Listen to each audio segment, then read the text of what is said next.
Zen Studios has came out with their latest episode of the Pinball Show. It's pretty much a show that they're doing on YouTube that's dedicated to their new version of Pinball FX that's coming out. There's a lot to unpack in this video. There's a lot that people are upset about, and I think there's a lot of it that honestly makes sense. So why don't we take a moment and go through it and talk about the points that they've made. Hold my Diet Mountain Dew.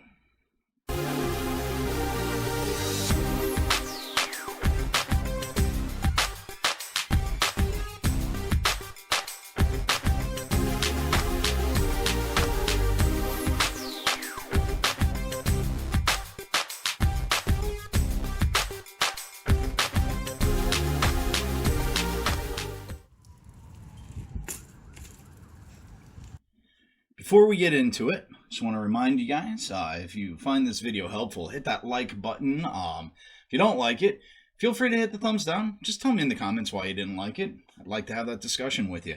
Anything that I say, if you got something to add to it, or want to let me know what you're feeling about it, please also put that down in the comments. I really want this to be a discussion where we can talk about the different things that have came out of this pinball show. If you need some sweet hold my beverage gear, I'll have a link in the description. No pressure, just if you want some. Let's get on to talking about the video. So on this episode of the Pinball Show, which I'll also have that link down in the description, they had Mel, who is the COO for Zen Studios, and he was actually answering a lot of questions that we've had about this new Pinball FX.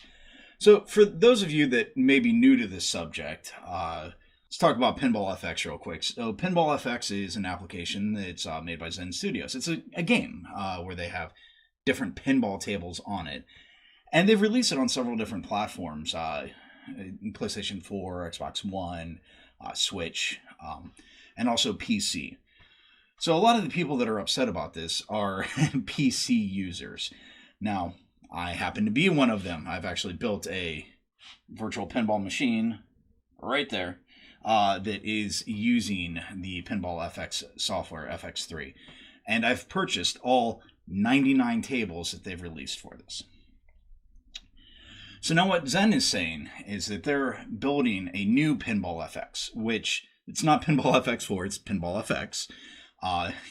Like everybody's doing, just going back to the naming without a number. And they're going to be releasing it for all the usual suspects, the PlayStation, the Xbox, Switch, and for PC. Now, here's some of the rub, though, so it's starting right off. On PC, it's now going to be on the Epic storefront as opposed to Steam. So those of us using it on PC right now have pretty much bought it through Steam and have purchased all the tables there. They are going to be porting the tables over that are in Pinball FX3. So that's good news. They'll be in the new application, the Pinball FX. And they're actually updating them to use the new engine. So the new Pinball FX is actually using the Unreal Engine. This should really boost some of the visual fidelity of it. And in doing so, they're going to use the better physics that they've used in some of the newest Williams tables that are on Pinball FX3. So that's great news too. Downside is, it is an Epic exclusive for a year, so if you want it on Steam, you can't have it on Steam, and you got to go through Epic. Other downside is while they're porting these tables over, they're putting a lot of work into it. And as such, they're not giving them to us for free. So if we've purchased them on Pinball FX3 with Pinball FX, we have to purchase them again. This kind of makes sense from a business standpoint. Their developers had to go through and recreate these tables in a new application, right? In a new game engine going to Unreal. So there's definite cost to the company for putting these over there. Now they're talking about having them in packages where you could get them at a discount, but they've done that on the Steam tables already. So I don't know. They didn't really say what the discount's going to be, or if there might actually, be a bigger discount if you already own it somehow. I don't know. With it being on two different storefronts, I don't know how they would necessarily link that up to know that you've bought it over here. So there's a lot of questions still around that. The way that I'm choosing to look at this is, I got Super Mario Brothers way back on the NES, and Nintendo has released that in many different forms over the years, right? For different systems and in different packages. And each time, if I wanted it, I had to buy it again. They didn't say, oh, hey, you bought this 20 years ago. We're going to give it to you free, right? We've re-released it, and we're going to give it to you free. Also, Modern Warfare, Call of Duty Modern Warfare, the original one, Call of Duty 4 Modern Warfare, that they remastered and re-released a few years ago. They didn't give that to you if you bought the original one on the PC way back when, and I don't think that anybody expected them to. So I think there's a little bit of unrealistic expectation here going into this Pinball FX and what people want from it. Yeah, it would be great if they gave us everything that we already paid for on Pinball FX3. I'd be, over the moon if they did, but it doesn't make business sense, really, for them to do so, other than a loyal fan base. Also, the move to Epic gets them help from Epic, with the Unreal Engine and everything else there. Plus, from what I understand, it's actually a better payout for the developers. So I kind of get why they're going that way. It doesn't stop some of the disappointment, and I get why people are disappointed. We've poured ourselves into this hobby, and, you buy 99 tables, that's not cheap. So now if I get the Pinball FX, I'm going to have two different applications. I'll have to use a launcher or something to launch the tables from the different applications. Whereas right now I just have my machine booting into Pinball FX3. Or I'll have to buy the tables again on the new application. So yeah, there's a lot to decide here. What does that mean? And I don't think that we have all the answers yet. We don't know what type of discounts they're going to be offering. We don't know a lot of things. But I'll tell you, one of the things that I'm most concerned about, and I don't think that they've touched on yet, is really the system requirements. So I built a virtual pinball machine, and now it's not running the most up-to-date hardware, and it handles Pinball FX3 just fine. Actually handles it really well. I'm playing it at 1440, and it's great and smooth.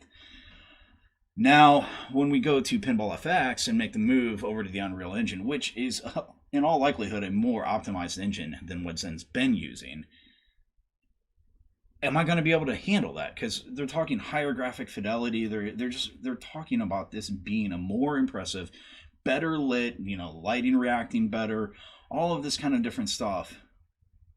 I don't know if my hardware is going to handle it. I might actually have to upgrade my virtual pinball table to be able to play it. So yeah, that kind of stinks, right? But that's also life. That's any game that comes out, right? They come out with the next version of that game, and oftentimes it looks better, sounds better, maybe plays better, but has a steeper hardware cost. So once again, lots of things we still don't know, lots of things out there. I guess at this point, I just wanted to kind of unpack some of this and really talk about what it means to me and what I think about their decisions. You might not agree with me, and please go ahead, leave me a comment. Let me know what you think about it. For right now, though, I'm going to kind of take it all with a grain of salt, as the saying goes, right? But I'm going to wait and try to see, what happens here in the future and how this pans out, because there is just so much that I don't know. Oh yeah, one other thing I forgot to talk about. They are putting cabinet support into Pinball FX, so that's great. That was a question that I think a lot of people had. And they're actually talking about putting enhancements in there. They weren't specific about what that is, but it does sound like they do care about us, and they care about the people that are passionate about this and are building the cabinets and things of that nature. But of course, this isn't all roses like we would have liked this announcement to be. So I'll link the video down in the description. Go check it out. You can listen to him himself discuss this. I think he actually does a pretty good job of being upfront and honest in how this is going. But you'll see when you get there that the likes and dislikes are pretty evenly split. So it's definitely a video that's pretty polarizing. All right, guys. Well, If you got anything to add to the conversation, please do so down in the comments. I mean, you know, try to be nice. That's always helpful. If you've found this video helpful, hit that thumbs up, or, you know, you've enjoyed it or whatever. Go ahead and do that. If you didn't like it, go ahead, hit the thumbs down. I just do ask that you let me know why, because I always want to do better for you. All right, thanks guys for watching. I really appreciate you, and I hope you have a great day.